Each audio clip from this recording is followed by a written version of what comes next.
ఈ వీడియో మీరు చివరి వరకు చూడాలి. ఎందుకంటే ఇక్కడ చెప్పబోయే కథలు కలలు కాదు, కల్పితం కాదు. చిన్న పిల్లలు తమకు అసలు జరిగిన విషయాలను ఎంత స్పష్టంగా చెప్తే డాక్టర్లు, శాస్త్రవేత్తలు కూడా షాక్ అయ్యారు. పిల్లలు నిజంగా తమ గత జన్మలను గుర్తుపెట్టుకుంటారా? అసలు గత జన్మ అనేది నిజమేనా? సాధారణంగా పిల్లలు 2 నుంచి 5 సంవత్సరాల వయసులో వింతగా మాట్లాడుతారు. కానీ కొన్ని సందర్భాలలో వాళ్ళు చెప్పే విషయాలు వాళ్ళ వయసుకు అసలు సరిపోవు. తెలియని ప్రదేశాల పేర్లు, ఎప్పుడు వెళ్ళని ఊర్ల వివరాలు, చనిపోయిన వ్యక్తుల పేర్లు, ఇవన్నీ వింటుంటే ఇది ఎలా తెలుసు అనే ప్రశ్న తప్పదు. Case number 1. ఒక చిన్న బాబు తన తల్లిదండ్రులతో ఇలా అన్నాడు, నేను ఇక్కడి వాడిని కాదు, నా అసలు ఇల్లు అక్కడ ఉంది అని. అతను చెప్పిన ఊరు పేరు అసలు మ్యాప్లో ఉందా లేదా అని డౌట్తో పెద్దవాళ్ళు చెక్ చేశారు. ఆ ఊరు నిజంగానే ఉంది.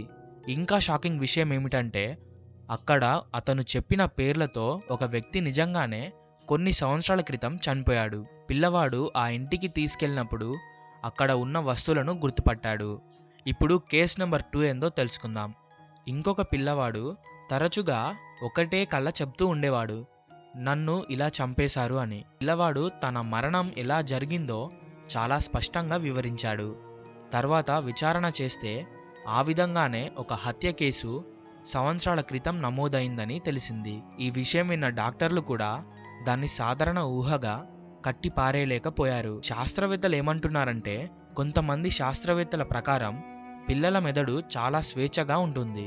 ఊహలు, భయాలు పూర్తిగా ఏర్పడకముందే వాళ్ళు కొన్ని జ్ఞాపకాలను వ్యక్తిపరచవచ్చని అంటారు. ఇంకొందరు మాత్రం దీన్ని రీఇన్కార్నేషన్ అని అంటారు. అంటే గత జన్మగా నమ్ముతుంటారు. నిజమేంటో ఇప్పటికీ పూర్తిగా నిర్ధారణ కాలేదు. Case number 3. ఇంకొక పిల్లలు పుట్టుకతోనే కొన్ని గాయాల గుర్తుతో ఉంటారు.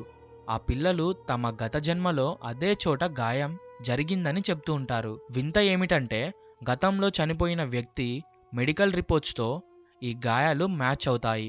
ఇది ర్యాండమ్గా వచ్చిందా లేదా నిజంగా ఏదైనా లోతైన నిజం ఉందా? పిల్లలు పెద్దయ్యే కొద్దీ ఈ జ్ఞాపకాలు మెల్లగా మాయమవుతుంటాయి. ఎందుకంటే మెదడులోని కొత్త జ్ఞాపకాలు పాత వాటిని కప్పేస్తాయి. అందుకే పెద్దవాళ్లకు గత జన్మ గుర్తులు లేవు అంటారు. ఇది నమ్మాలా లేదా శాస్త్రంతోనే సరిపెట్టాలా? కానీ ఒక విషయం మాత్రం నిజం, పిల్లలు చెప్పిన ఈ కథలు మన అర్థం చేసుకునే జీవితం కన్నా ఎక్కువ లోతైనదై ఉండవచ్చు. మీరేమనుకుంటున్నారు? గత జన్మ నిజమేనా లేదా ఇది మెదడు చేసే ఆటనా? మీ అభిప్రాయం కామెంట్లో చెప్పండి. ఇలాంటి మిస్టరీ కథల కోసం ఛానల్ని సబ్స్క్రైబ్ చేయండి. తర్వాత వీడియోలో ఇంకా షాకింగ్ నిజాలు తెలుసుకుందాం. And that's it for today's video guys.